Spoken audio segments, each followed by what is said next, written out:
Welcome to another exciting meeting of MicroGiants, and we've got our esteemed panel here today, as we usually do.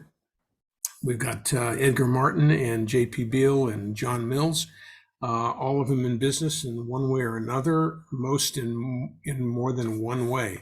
And so it brings some interesting experience with a couple old, I was going to say gray, but John's really not that gray. So, well, no, the beard. Still old. Yeah, the beard's great. Yeah. And then some younger guys who still have gray hair coming, but that will happen, I assure you guys. So I thought maybe what we'd do is talk a little bit about, and I'll share the screen here. We'll talk just a little bit about how to evaluate different kinds of advertising, and the reason is because, well, we've been through a whole bunch of different things, and we're kind of to the point now to where you go, okay, now we've executed some stuff here, and now what do we do with that? Now that we've actually picked some content, we know what our audience is. We're going to write our content, design our content to be able to send a specific message, and you have to select the content. And how do you do that? So I've got a real life example today that'll be kind of fun because I just went through this analysis, and we'll go through that and then have just a general conversation about it. I think you'll find it interesting. First, I want to just kind of, I guess, a disclaimer. We're going to be talking about performance, because in advertising you can do branding, which is basically throw it out to the wind. And yes, you do a little bit of targeting, but you're really trying to create an image. If people have absolutely no idea what your product is, and you want them to understand what it is and what the company is, and develop a recognition or an awareness of your product and or company, that's generally kind of thrown out as branding advertising, and it's done with the idea of being broad and almost generally viewed. Now, that doesn't mean you can't do branding kinds of advertising, kinds of messages in a targeted market. But typically, branding is also kind of a word used as a catch-all for doing newspaper or TV ads, where there's a huge reach. That a lot of people are not paying any attention, and as a result, you kind of call it branding. It's kind of a way to say, well, we're not going to measure it because we don't have time or the inclination, or we just bought this because it looked cool. Most small businesses do their planning for advertising based on the last advertising salesperson that came in the door. And so you end up with this sort of strange set of advertising mixes based on who talked you into it. And I would say that represents of companies under 50 or 100 employees, so fairly large companies actually. It's amazing how many times that's how they do their media selection, and it just really doesn't work. So we're going to talk a little bit about performance, meaning sales. We're going to advertise specifically to tell a message about our product and service so that people will buy it. And smaller companies tend to focus on this because, frankly, if you don't sell something, you're not going to be in business. So focusing on advertising, that's hard to do. It has been really hard to do traditionally with traditional media, which we used to call mass media. Don't forget, when I took advertising in college a long time ago, I mean like a half a century ago, the title of the advertising course was mass media. Like, this is what's happening. It's about mass media. Well, man, couldn't be further from the truth today. Now it's about niche media, it's about targeted media. So, what an entirely different thing. And there was a book that was written called The Hidden Persuaders in the 60s, which I read when I was in business school. It really bummed me out because it was really the first exposure of advertising psychology, where to go, how to build the psychology so that you're convincing people to buy what you have. Completely different from, that's I would call a sales-driven approach or a sales-driven company. Completely different than a marketing-driven company where you try to perform for your market. You pay attention to your customers, you adjust to your customers, you give them what they want, not try to convince them to buy whatever it is that you have. So with that nuance, we'll talk about the target a little bit. This just represents a newspaper. It's a big 360-degree, we got everybody, and of course that's not true today, but say television. We've got 3 million viewers. Million viewers, or locally maybe 650,000 viewers, or even 50,000 viewers, and these are all people that you want to advertise to. Well, and the truth is that no, small businesses have a niche that's more like this size. Well, you know how hard it is to throw the dart in that particular spot. You only hit one, unless you're really good at darts. You only throw one, get one or two at a time. John's pretty good dart player though, because he played in the underworld for Practice. years. Yeah. However, I did split one in half when we were playing, and John can verify that. I mean, the old Flukes happen to everybody, Ron. Yeah, throw the dart and then split the dart with the next dart. Unbelievable. Okay. So I had okay, one. I said to Ron, I said, okay, he nailed the bullseye, I think. And I said, okay, Ron, do it again. Yeah. And he split the first one. I'm like, it's like, wow. Of course, I've had one hole in one in my entire life too. So, those things happen like once in life, but it's not a great strategy to plan to do that. So it just makes a lot more sense to just get the media that is going to be speaking to your customers, and just don't worry about the other 95%. Okay, so here is this real life situation. We're going to take a look at, now in the real world, we really like to look at sort of lifestyle segmentation. We've talked a lot about that here. But for the most part, you can very rarely get lifestyle data or comparisons for the media that you're trying to buy. So you end up having to fall back to demographic stuff.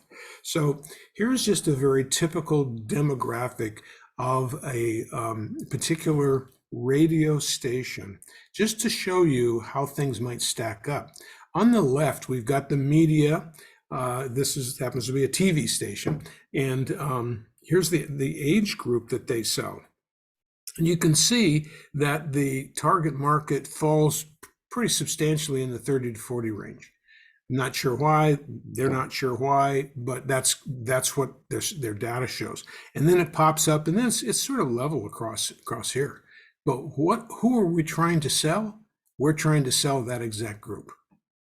We don't really want to buy media where we've got 7% of the people are in our primary age group when we're looking for 40%.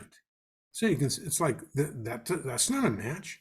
And by the same token, over here, you got all these old people, look at these old people, and we don't really want any old people. So that doesn't match at all. Well, what about income? We have kind of the same disparity, not quite as bad perhaps, but you can see that their household income roughly follows the age here, but our targeted income is more like this. In other words, there aren't very many of these people, so we don't worry much about it, but this is the bulk of the business. This is really who we do business with. So you can see those just do not match. So then what about a couple of other things like gender? Well, in this particular case, they have about a 50-50 split. Who buys our product? Women do. Okay. So look at the absurdity here. There's just no overlap at all. Well, one more thing, let's look at education.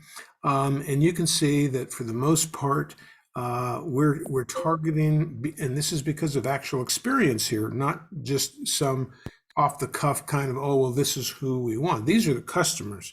And you can see that we really want college educated people, not want, we do well with college educated people, and then some college, and then we don't do very well with these. Well, this is a little closer, but it really is not very close. So what do we end up with if you compare all of those? And I'm just interpolating, but we have got if you were to pay for the whole enchilada and you're only going to get a few bites out of it, what you're doing is you're increasing your cost per contact from 30 to 800%. And actually 800 is, that's not that's fairly typical. It can be way further than that, which I think is in this particular case. So, okay, how do you get there? Well, here's how you do this. First of all, we want to take a look at the TV ads. We also have radio. These are real numbers from another radio analysis that I did. So you've got your TV ads. They're going to buy 35 ads for $4,000. Average cost $114. Their audience, 57,000 people. How many people then would actually see the ad? I think we're being generous when we're saying 20,000. Because even though TV is still a sit down, lean back kind of media, you've got people who stand up and go get that beer in between, and they're not watching TV. You've got a football game, and during the ads, people are talking about the last play. You've got all of these distractions going on, so the ads only barely get seen. So they go, oh, well, that's not a problem. We're going to do them 35 times. All right. Well, when you dig into this, actually, they're going to do 35 times. You're going to get 5 prime time. You're going to get 15 of them are going to be in the middle of the night. And then you're going to have them on all of the ends. And it turns out that if you were to buy all primetime ads, they would be about $450 a piece.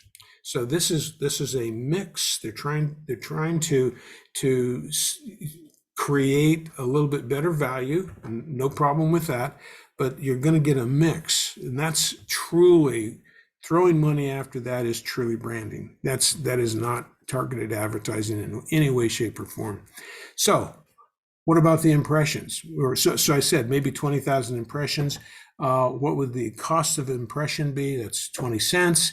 And then out of that, how many people would actually resonate and actually do something about it? In other words, they go to the website, they would make a telephone call. And again, this is generous. You get about 5 sales out of that. And so that means that the cost per sale is about $800 a piece. Okay, well, if you're selling a giant piece of machinery like you do, JP, $800 might be okay. You're doing $1 million deal. Hey, we'll take a good solid lead for $800. But that doesn't make any sense when you're selling, very low cost stuff. Makes no sense at all. Their current cost is about $100 per sale. And if you take a look then at radio, you run through the same kind of thing. The average cost is way smaller. The audience is a little bit bigger. The impressions are not quite as high, but because of the cost differential, you can see that you end up in a pretty high number of closes. You end up with about $100 a piece. And therefore, we could do radio in this case and go, you know what? This makes some sense. It's about what our normal cost is. And in addition to radio, we're getting a certain amount of branding effect. So we're doubling up. We're getting a little bit of free stuff, and we're definitely paying for the advertising. This is an okay kind of approach. Then if we go, say, social media, product one and product two. And in this particular case, we're talking about reels, shorts like on YouTube, and then also AdWords. And so these specific ones are the two separate products, but done in the same way, using Google. And it's just, in individual media, you could do the same thing with every other social media. So you put the impressions that you get, and you know exactly how many impressions you're going to get because you've got the counters and they're giving you all the data. You don't know that up here. The cost in both cases, CPI was 1 cent. We know exactly how many people clicked on it and got to that next level, and therefore here is our cost per click, about the same, and we know approximately what our sales are because we're capturing that on the back end. We can tell how many people are going through the sales call to action and how many of them actually fill out a credit card and send it in. Now, and almost all of those actually close. And so take a look at the range. We're talking about $800 to $38. That's is really, really astounding to me. And therefore you could say, no, it's not 800 times or 800%, it's 1600%. In other words, the comparison is almost non-existent. The absurdity of buying, in this particular case for this particular product, the absurdity of buying a TV ad to a broad audience that is not does not match the target market well, really creates a huge amount of money. It's no wonder that just doing gunshot advertising doesn't work. And I've said this before as John Wanamaker's, that I know half of it works and half of it doesn't. I just don't know which half it is. Well, it's worse than that. It's about 90% of it doesn't work, but I don't know what 10% does. That's really kind of how bad our traditional mass media has been. And this includes TV ads, radio, and newspaper. Now, newspaper, I didn't throw a comparison in here with real numbers, but I can just tell you from doing this before several times that if you throw newspaper in here, you're going to have something like, maybe an audience, 350,000, 400,000 people, somewhere in that range.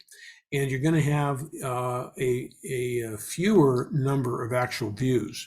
And the reason is because you've got 6, 7 ads per page. You've got 20, 30, 40, 50 pages. You're scanning hundreds of ads as you go through and you take a look at it. And well, a couple of you may not read the newspaper very much, but for the most part, people just don't see those ads. They catch 1 or 2 or 3 ads, and maybe per view. Well, their comment there is, well, but we're going to do it every single day, and our readers read it every day, and there's 3 people in the household, and so that multiplies, and so that's how they get around that and try and say the audience is really way bigger. But in my experience, the ad costs per sale are actually down in this range here, about radio or so. So it's, it was never very good. Having said that, there are some products that can do well. If you are a radiator shop, if you do electrical stuff, at home for residences, places where people in the past have used the newspaper a little bit like a catalog, like a phone book. Oh yeah, I see this ad every week, and so now I'm going to go back there because I know that it's going to be there, or next Tuesday I'll see it again and I'm going to call this time. So that can work because it's repetitive, but for the most part, it's still very, very costly. So here's kind of how this plays out. Typically, you start with a huge number up here. And this thing's like reverse logarithmic. And then impressions drop. It's a small fraction. Clicks are a small fraction. And sales are a very small fraction. And it's almost like it's almost like it's a square root each time. It just goes way down, way down, way down, way down. And so in order to be able to really get to where you'd like to go in terms of sales, you've got to have an enormous audience to reach. But take a look at the success we've had in this particular, in these cases. We're getting for pennies a huge number of impressions, and we're actually creating pretty decent clicks, $10 and $11 per click. That can go down. I've seen it go down, to $1, $2, $3, although that's been a few years since I've seen some of those that low. Every product is different, and you're paying the actual price that is bid against other people who are buying the same keywords. And therefore, you're really paying the actual true economic value of that particular ad, because that's the supply and the demand based in the price that is literally calculated out of the supply and demand. So it's a good price. And these other ones you don't know. These are basically built on, well, how much can we get?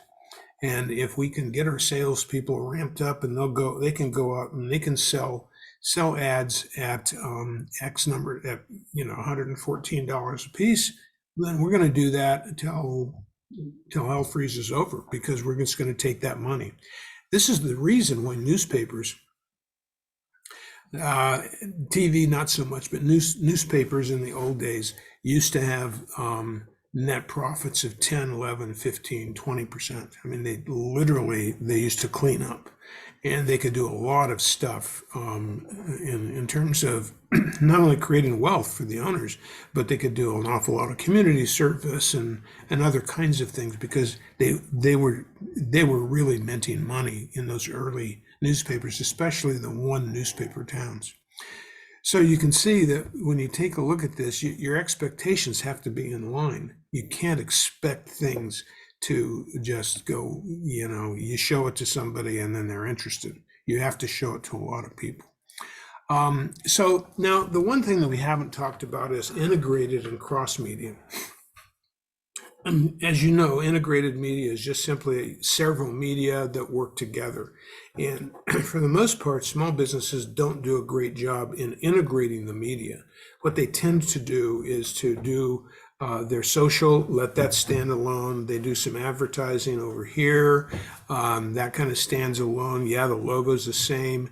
Maybe they're selling the same product, and maybe they're even telling the same basic story. So yeah, they can do that. But in terms of actually getting them to work together, this doesn't work all that well unless you're really careful about doing it. So this was a production chart that you'll recognize, and I've changed it. And I've got a couple arrows that don't go anywhere here, I see. But for the most part, once you've got your plan and your concept and you run through production, if these are the media over here, you're coordinating these media so that one pushes to another. So if you're doing email, you're going to push them to a web link that takes you to a page that sells, or at least says whatever messages it is you're trying to achieve. And then that page will then push them to the website. You're in the website, but from the page, they're in the website, and hopefully you'll have a call to action that will get them to close or leave enough information so that a sales team can respond. If you're doing SEO website copy, same kind of thing. The webmaster is using the same, is using the right keywords in order to attract that kind of copy to that particular page, and you're going to do the same just to try and get them to the point to where they're interested in buying something. Print ads, same kind of thing. The difference with print is that now we can do QR codes. They weren't working years ago. They are working now. People are really starting to understand what they are and how they can work. And so if somebody is interested, they can go to a catalog. They could go to that specific product. You could send them to more information about a white paper, wherever your stream of the conversation is trying to go. You're going to be able to get them right there very quickly.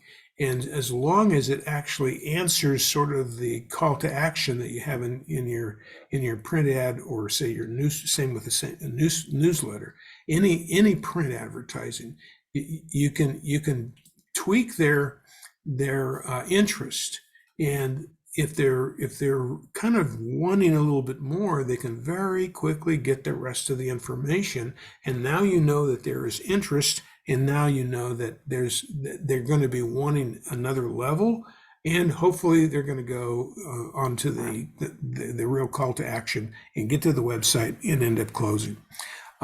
Social media is a little bit can be integrated in exactly the same way. The difference is, as a digital media, as you all know, as a digital media, we're already kind of hooked into a link that can take to the website, to a group of links. You can have resources for, read more about it. You can do a variety of things, but you literally are constructing now this path that is the sales path, or the sales cycle, which we talked about 2 or 3 times. So wherever that customer is in that sales cycle, now you can make sure to satisfy that next level.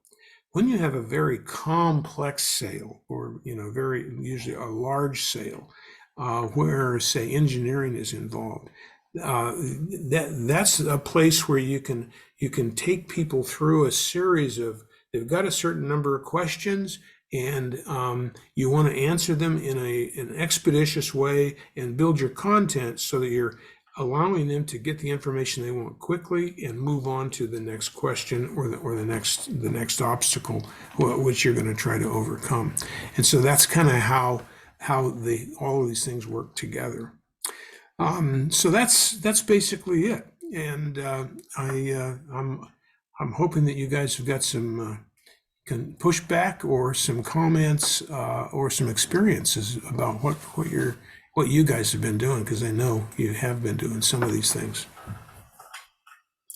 Well, this is a really great framework, Ron. Thank you. And I suppose in terms of talking through what I've been working on now, I think if e-commerce and use of social media for marketing purposes is something that you're pursuing as a business, speaking to our audience, there's a certain amount of infrastructure that is either necessary or that would be really helpful in building this sort of a platform. Because one can be kind of good with social media on a personal level, and you do want it to feel more or less personal, even on a business level. Of course, tone is something you need to focus on. Like for my business, Old California Botanicals, the tone with which I speak to my audience is very different than the tone of, say, the Manufacturers Council of the Inland Empire, which is a lot more professional. Could still be very personable, but there's a matter of tone. You're not, you're laying off on the emojis, you're laying off on some of the quirky jokes. You might throw in 1 or 2, but it's, think about how you would behave with these people in real life. Right.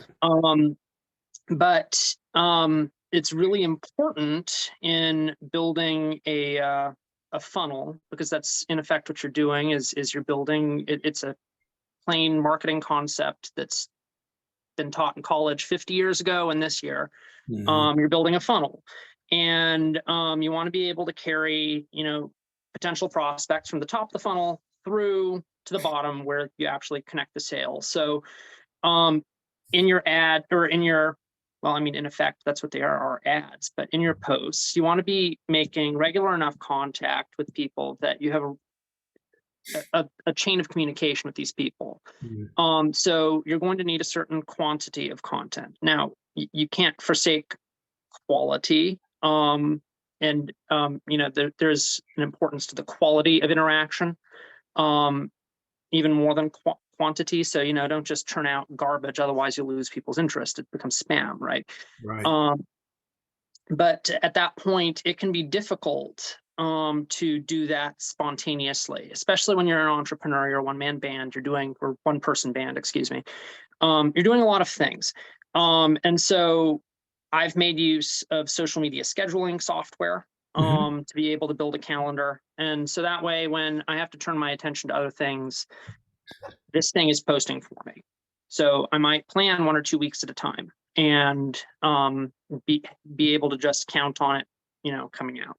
Yeah. That is a small cost, but it's relatively small.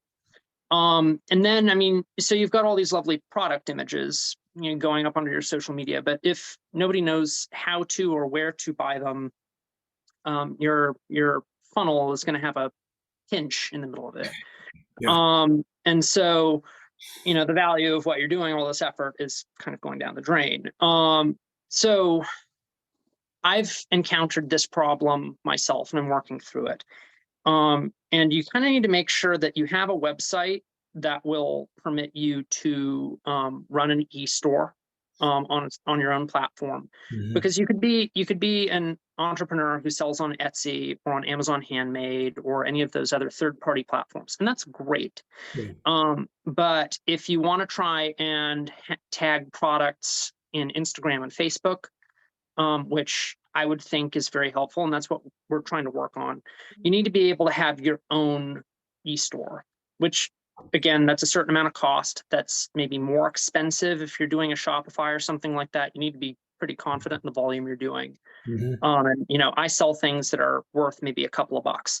Yeah. So that's a big thing, or it was a big thing for my business to get a hold of. It was easier to sell on Etsy, but you can't tag your products on all the social media you're doing. So you're forming a relationship with people, but digital marketing will have a limited effectiveness. So, and unfortunately, I'm having to reinvent the wheel as I'm getting bigger.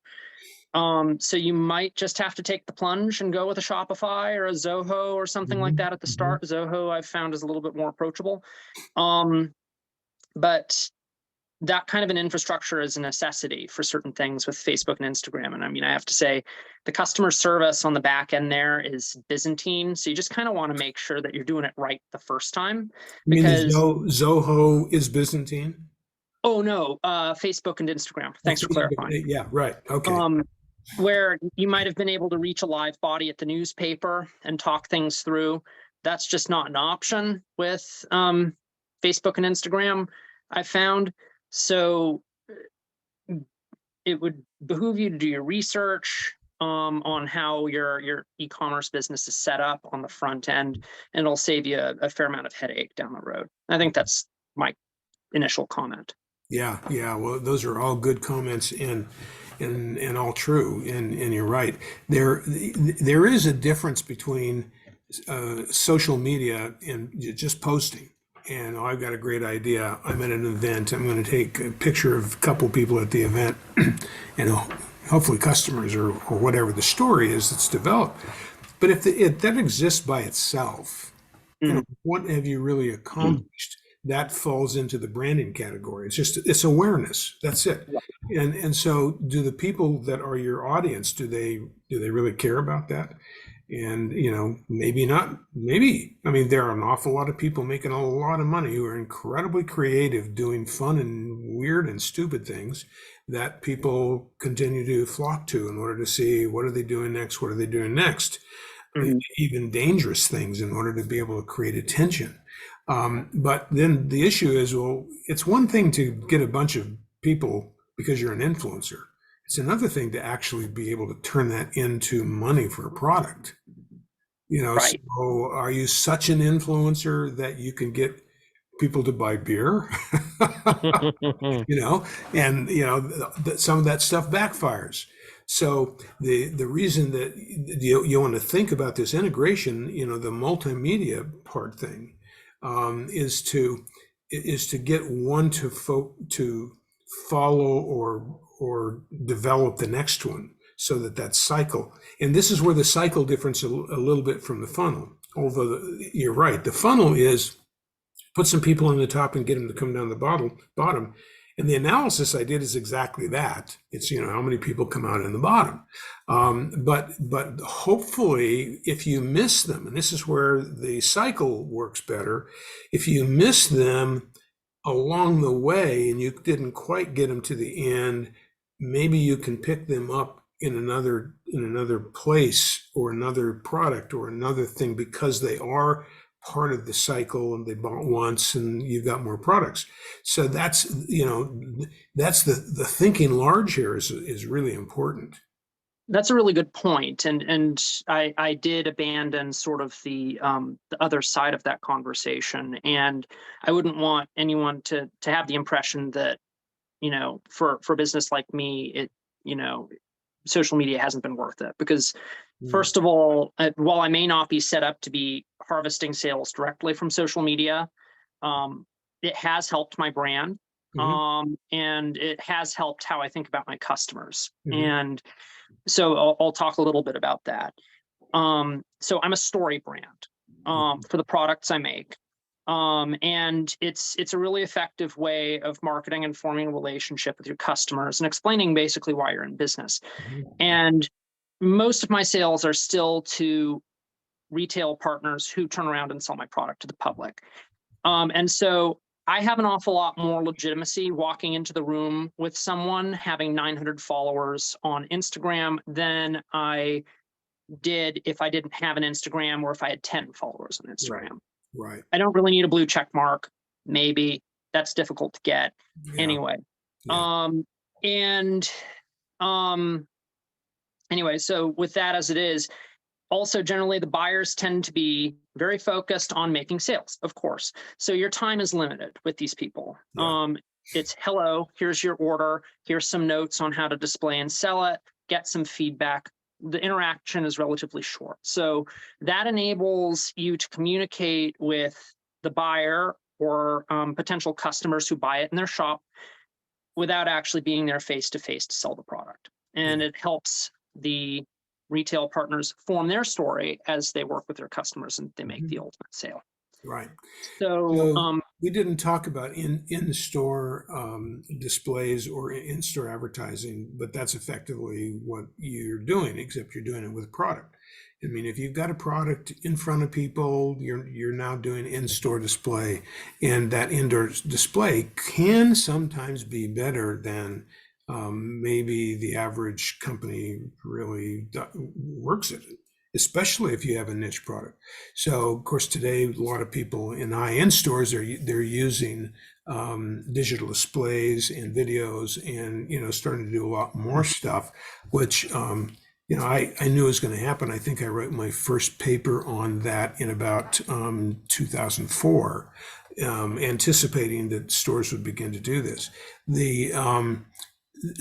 But today, when you have a product like yours, which is could be a convenience product, a last minute thing, I see it, I'm going to pick it up. A clerk says, hey, this is a great product.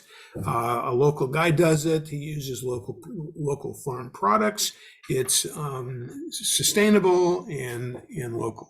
And so it's like, well, gee, that's kind of interesting. But if you do a QR code where they could easily grab it, they can get out of line and take a look at it later on. And so that kind of thing, you might want to think about as an in-store extension of driving people to either to your social media or to your website or whatever. But yeah, I really believe in the QR codes finally. I mean, we were doing QR codes 12 years ago, 15 years ago, and man, we really were on it, and they did not work at all. But that's changing a lot. And I find myself with my cell phone. Of course, we didn't have the cell phones weren't as pervasive as they are now. Now I find myself with QR codes all over the place because I looked at it and I've got a store of QR codes, and I can go back and look at it anytime. I mean, it's really terrific. So absolutely. Yeah. So I wanted to add some stuff to that, Ron. I don't know, is my mic sounding pretty good? Yeah, it's great. Okay. All right. You got the best mic here. It's better be good. I just turned it on right now. I was making okay. sure it's working fine. I don't want it too low. One of the I don't know at what point I consider myself still like a rookie marketer, right? Yeah. But when it comes to social media, I'm able to add two things, hopefully, that based on my experience on restaurants, right? I don't know this applies to everyone else. Let me just say the two of you are on two ends of the spectrum. JP has retailers that he's trying to support and get them to sell his product, enjoy his product, and sell his product. you're really the person who's doing this media for your clients, which are restaurants. So Yes. you're both of you are coming at it at totally different directions, and that's terrific. Yeah, A- go. And that's why my experience with social media is completely different than what other, B2B probably, right? Yeah. Business to business. The biggest thing I can say is for restaurants or brick and mortars is that you have to divide social media in half. You have to consider of organic traffic just because you're a cool, popular, something niche, something cool. You're the cool bar at the city, right? And you're going to be able to work on creating your own natural traffic, natural followers, kind of like an influencer for your city, right? Mhm. And then that approach is that's the one that most people says you have to post daily, you have to make have to engage with your community, and it takes a lot out of the business owner. Some Yeah. of them just abandon completely, and some of them do pretty good job at it.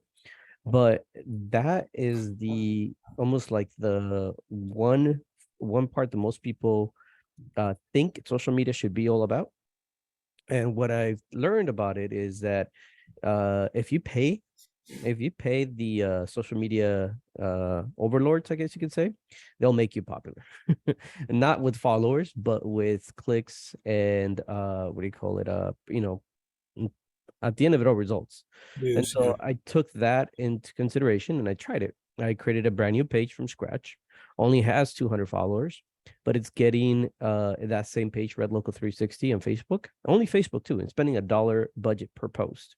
So you're talking about boosting your post.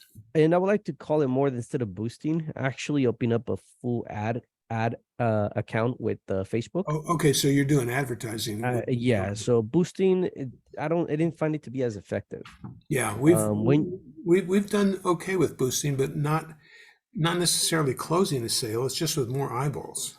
Yeah, and Yeah. boosting and actually having access to the ad manager, like boosting, you just go and throw a post and you hit boost my post. Yeah. Automatically create a campaign, ad set, and it kind of does everything for you automatically. When I saw the biggest effects is when I went into the software of Facebook, which is the ad manager. The Hmm. actual ad manager software, you get to break everything down, and you get to control it. And there's specific little settings that you can move around, tweak around, that will allow you to get much better result than just boosting the post without having to physically Yeah. change those settings. Okay. Yeah. And so most of my ads that I did for my customers were inside of the ad manager of Facebook. And so things that I did, I put the budget in the campaign. And for those that are familiar with it, I put the radius on the ad sets, and then I put the post inside of the ads. What that allowed us to do is to not waste all that money. Meaning all the data was saved inside of the campaign of who clicked on it. The radius was saved on the ad set. So I'm going a little bit in detail, I guess you can say. Mhm. And then the actual ads, now I'm able to plug and play and start kind of getting a little more creative. So one of the issues where most customers have, and everybody has, is they can get 20,000 impressions, but nobody saw any result out of their 20,000. Yeah. And so the best measurement tool that I found was to put a video on there. And the video, what it does, it kind of shows if people were actually interested. The video cannot be no more than 15 seconds, in my opinion, personal opinion. And it cannot contain the same image more than 3 seconds. That was the rule that I created based on what I learned from previous ads, which allowed me to do is to create a measurement tool using the video, how long people were actually engaging on the video that were pressing on the impressions. So for every 3 seconds, I knew I maintained them 3 seconds out of 15 seconds. Then the video has a measurement tool that says 50% view, 75% view, 100% view, 95 view. So now I'm able to see if that video was actually engaging, and then I was able to kind of see the clicks. So I have all my data in front of me. When you were talking, I was looking at it. Yeah. And it was Good. pretty impressive that one of my I don't want to say interesting restaurants, because it's very interesting. It's just a Castañedas, which is like a restaurant, just a regular restaurant, kind of like an Alberto's or Taco Bell, right? For a small local franchise. They're doing the best out of my cool niche restaurants, and they're the youngest one that I have. I don't think they've been 6 months with me. They're already at 2,000 clicks.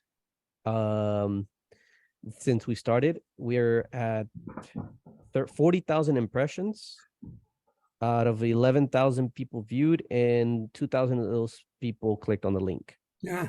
Inside the link, I have a landing page, which I put a tracker on it. Right. So it allows me to see what image they clicked on that made them really interested on it. Right. So I'm also able to see like what picture, hopefully, because the video's so fast that they have a And choice. in this case, we're talking about food items, right? Food items. Yeah. I tried it with something else, Dinner, and taco, burrito, whatever. Yeah. it was food items, locations, street names, anything that resound the city you live in. Yeah. This is down the street from where I live. It was just snapshots, quick photos, something fast that created confusion. And most people are like, "Oh yeah, that video is not going to work because it doesn't tell you what it is." It's like my theory was based on what I learned. I randomly creating theories, is that most people are going to watch a video for 15 seconds. The beauty of Reels is that it repeats itself if after the 15 seconds. Yeah. So we're lazy. So we're like, instead of pausing and rewinding, I'm going to let it replay again and see if I caught that thing that I missed. Mm-hmm. And then, the other option is if you don't want to watch it a third time, or you just kind of lazy and say, you know what, I want to see what this place is. You got my interest. Then just press the button to learn more. And then it takes you to the landing page. And then I know based on these numbers that how long they spent on the landing page, how long they were there for, what fixtures is the one that clicked on it. So that gives me a better idea when they stopped watching the video, when the photo was, what the photo is, maybe the one that caught their attention. Surprise, surprise, when I had girls in there on the videos, often that was the one that got the most views, and also the photo that got clicked the most inside of the landing page. But it just gives you an example of like trying to learn from this, and meaning that the more you know, the more effective those campaigns can be. You could be a brand new page on Facebook with one follower and still get 40,000 views on that one post instead of spending all this money posting. Yeah, yeah, those are really, really valuable information. I mean, That it's was my almost like experience with this. we should have a clinic and have you two guys walk us through all these things that you're doing. It took me a while. I stopped offering because it was a lot of time consuming, and my obsession for perfection on trying to figure this thing out Yeah. limited me to not make it into a business yet. I just made it into. Well, you see, I mean, and that's JP kind of almost went there when he was saying, if you're hiring somebody to do this, and the issue there is, well, how much does the labor cost to do it? Because in each case, I did not include the labor on the social media, right? Mm-hmm. Now, we didn't actually, that wasn't social media. We're only doing AdWords and Reels. So we're not into, that's not the social media budget. That's just an ad budget. But, the production time was not in there. And the time to do some of the posting and the management is not in there. So there are other costs. Now, the reason that we've been down on social media mostly is because people were being hired half time to do social media for companies. And so that now they've got a salary of $1,000 or $2,000 a month. And it's like, well, how many posts did you do for $2,000? Well, I did 20. Oh, wow. That's kind of expensive. How much response did you get? So part of this whole issue is, looking at the detail and understanding how to do the analysis so that you can hone it into what works and what doesn't work and stay disciplined to do the things that work. Mm-hmm. That's really key here. So by the way, on the two ads that I was showing you, we're getting something like an 80% completion on 3-minute videos. Wow. Yeah, That's lovely. We don't even understand it, but there is a difference between, Edgar, what you're doing and what we're doing, and that is we have a story to tell about each product. Mm-hmm. The story is more important than the product itself. And so I think that they are watching the story. They don't care about the product. So, you might mess with that a little bit and think about the story. What's the story behind their junk burrito? Why do they have it? Was this the owner's favorite? What was that story? And of course, it's hard to get clients to tell you the story. Can I share something with you real quick? So I tried this and I didn't want to deviate away from it. I was like, I found a formula, a type of video, and everything that worked. So on the ice cream shops, I'm starting to tell a story. Okay. And And you have a good story there. yeah, it's a great story. It's a series. So I created a mascot. I had to create like a fake person, like a little cartoon. Oh, you And it did? explains the flavors and everything. It's a Okay. series. We're gonna go from probably 100 flavors. We have like 40 flavors, and then Yeah. we go into ice. So, anyways, I'm trying that out. The first video has been such like not a success compared Oh, to what I've done from this. But here's really? the part. I was just 10% of the story. So Oh, that's the part where I'm kind of considering is like this is more of the concept of an influencer now. I'm going towards creating a fake influencer to use advertisement to tell the story about the ice cream shop. That's basically what I had to do. And you're right. I think you're right. I haven't figured out how to make it as effective as that one commercial for a restaurant. And I'm working towards maybe the story was too long, too short. Maybe I need to go away from 15-second videos and turn it into 30 seconds. I need to yeah. figure all that out. Yeah. But it's pretty exciting. I'm focusing mostly on the ice cream shop for marketing for now. So I'm going to learn a lot from that. Once I learn from that, I will definitely get you guys some insight on what I found out. Yeah, I'm thinking we ought to just have our own little clinic, and I'll invite Vincent, and we could just because there's a whole lot that everybody is doing that you can learn more about how to Mhm. do it. The principles, I think, kind of the same, but the difference between success and failure. And I'm really not an expert in social media at all, but I think the difference between success and failure looks as though it centers around the people who take the analysis seriously. Both of you are, sort of numbers or creative number interested. And when you kind of go, gee, I did something and that worked, and now I want to know, and you start digging into it, and you begin to kind of utilize the software to give you the data that you need. That's the kind of thing that creates success, I think, because and I don't want to stereotype, but you get a whole lot of folks who, especially the new ones, who got into social media 5 or 10 years ago, and they were getting $300-400 a month to do X amount of stuff. And so they would go get that from everybody, and they would just do a fun little post. And they didn't spend any time at all looking at the numbers or determining if there was any real return on those. And I don't think that very many of them had return. But the ones that actually hired a social media person, oh my goodness, they hardly any of them had. You can't keep a full-time social media person busy. You just can't do it. So to the end on return and some of the discussions on data, I have a point I'd like to toss in here. I do not nearly have the video game that Edgar has, and I need to level up on that. Those are really interesting. Yeah. Thank you. I have found social media to be useful sort of in reverse, however. From the data that is available on some of these platforms for their professional profiles. And it's getting better and better, as time goes on.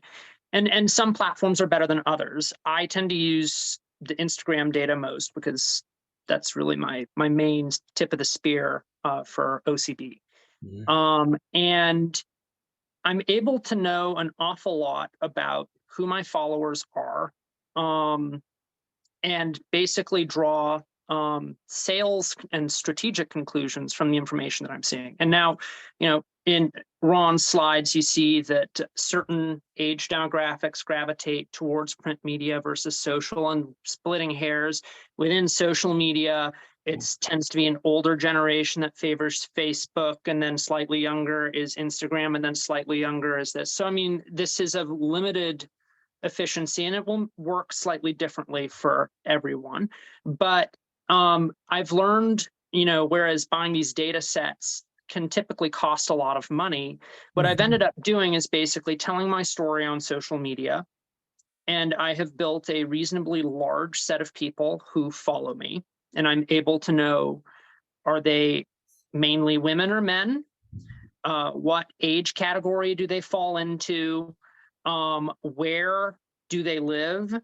And so I'm able to see, well, my top followers for the story that I'm telling, using broadly, sort of popular hashtags. So I'm reaching non-followers and I'm building that follower base. But I'm able to say, well, okay, Riverside, San Bernardino, Redlands, Ventura, those are my top 4, for example, demographic areas. Well, okay, so people in this area who are women in their 30s, maybe I should be looking at trying to talk to retail partners in those geographies that tend to do well with people of those demographics. So, I'm looking for boutiques that have sort of a younger, trendy sort of attitude. Maybe there's something with a connection to local history or local art. And sort of building based off of the story of the persona that I've built on social media to draw real world conclusions on where and how I should be selling. Yeah. And so I may never make a dime off of converting a customer on Instagram, but it does help me to create relationships in the real world, which I think is it's kind of interesting. Yeah, that's a really great observation, because it really does act a lot like your own research tool. And not even talking about the potential of starting to use, some of the online survey tools as well, which could give you another whole level of feedback. So, and those data sets are, as you say, they're very expensive. I've been fortunate enough to be able to buy several of them, and they start at $1,200-$1,300 and go up. So, and then, you've got a raw file, a CVS file. It's like, okay, now, either I'm going to be downloading these 10,000 records or 100,000 records and trying to manipulate it myself, or I'm going to have to find somebody to do that. And a lot of these smaller businesses just don't have the wherewithal to be able to say manipulate Excel in order to be able to do that kind of thing. Even though now, I'm old enough to remember when I used to load the data up so much that Excel stopped working. So it's pretty hard to do that now. Now you can do 100,000 records, no problem. But it used to be it would bog down at like 5,000 records. John remembers those days. That's a really good point, I think, in that kind of does mean that, yeah, you could put a little bit more effort towards or spend a little bit more money, budget, and time if you're really focused on the research aspect of this. I think that's a great idea. Well, thank you. It's worked for us so far. Yeah, good. It does take time, though. Oh, it does. It does. And, where do you find the time to do all of these things? And, discovery takes a lot of time, and sometimes it's an endless pit. You just don't know where it's going to lead you, and you spend time sorting and slicing and dicing, and you get to some place and you go, well, that didn't help. And then you go take another avenue, and then it does. So anyway, well, this has been really a great discussion. We're just about the end of time.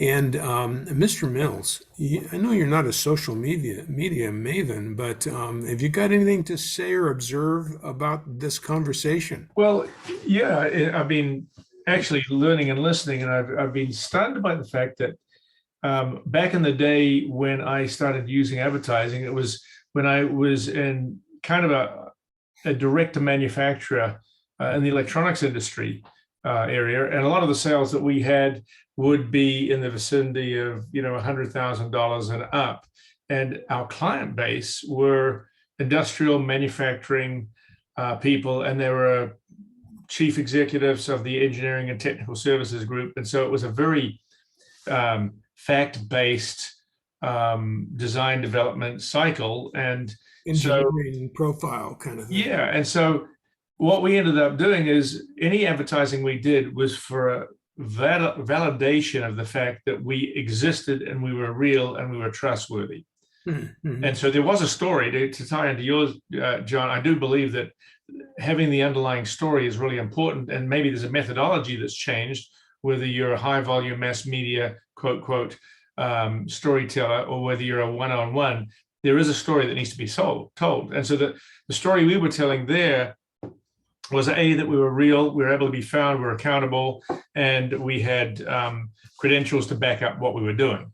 Now, fast forward to now, we're in a business that has, office real estate.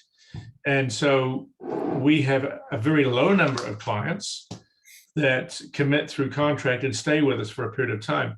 And most of our advertising, so to speak, is word of mouth and people who are actually needing something. And so they search out rather than are just spontaneously integrated with. So what we've got to then become is have a website presence and a online presence that is able to be found in multiple ways that is accurate.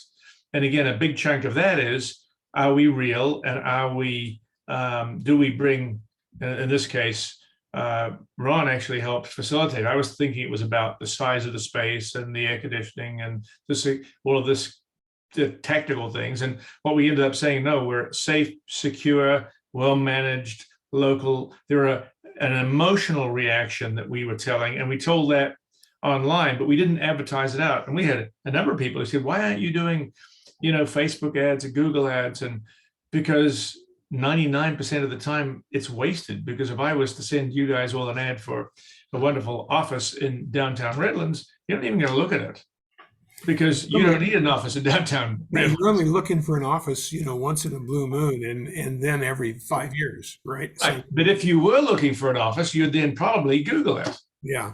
Or whatever and then we need to be top center and something in that message, the story that we tell.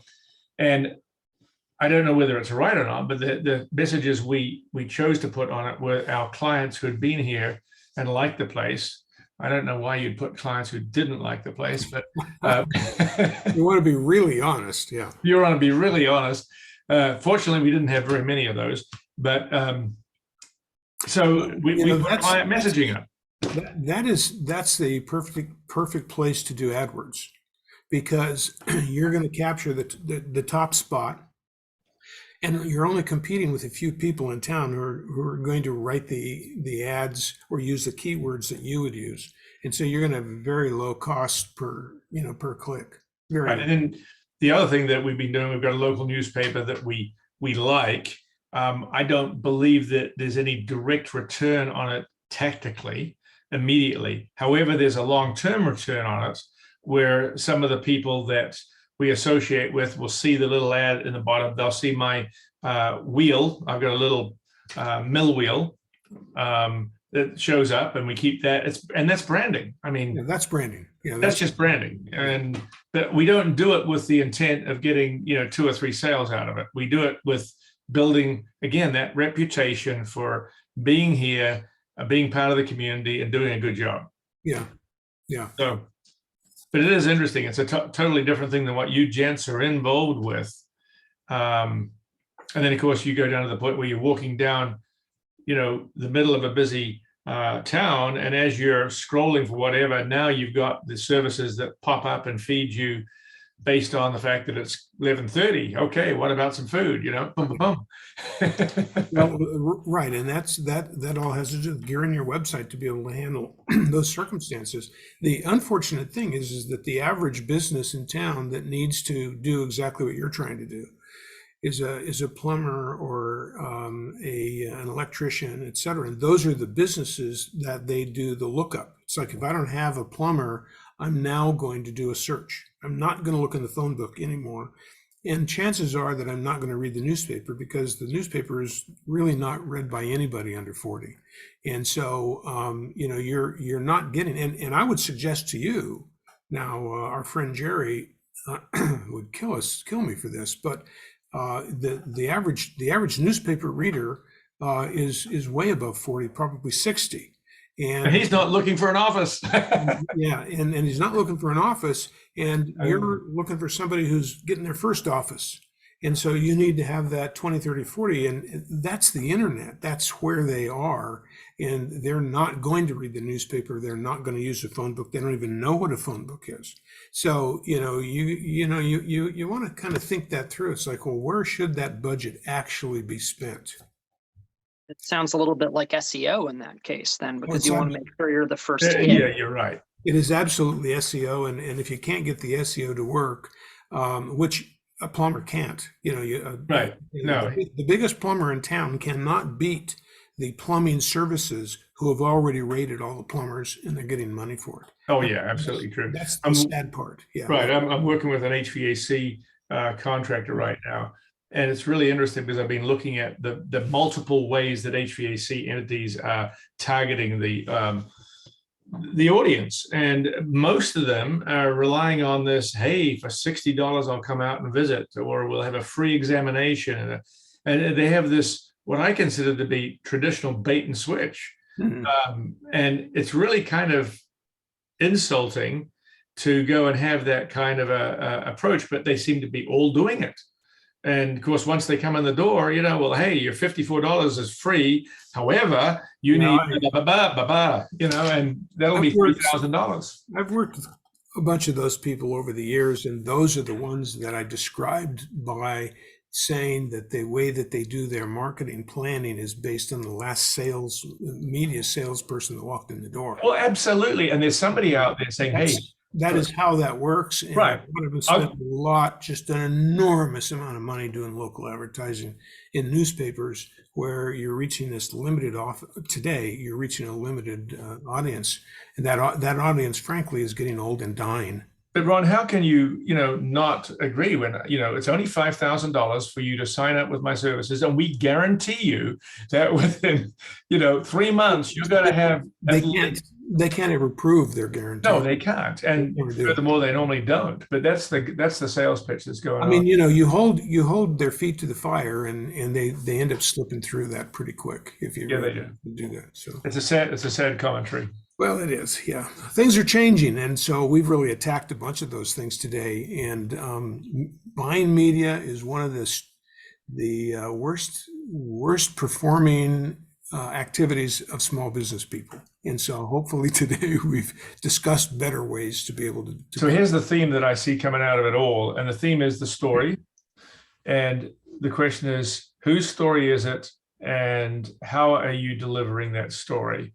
And because at the end of the day, that's what people want. They clamp on to, I believe, I have faith in, I'm going to follow this story. Right. And remember that if you have the best story in the world and you post it on a billboard in the middle of a desert with no highway, it really doesn't matter. All right. Great. Thank you so much, everybody. Great conversation. We'll see you. Thanks, everyone. See you next time. See you guys.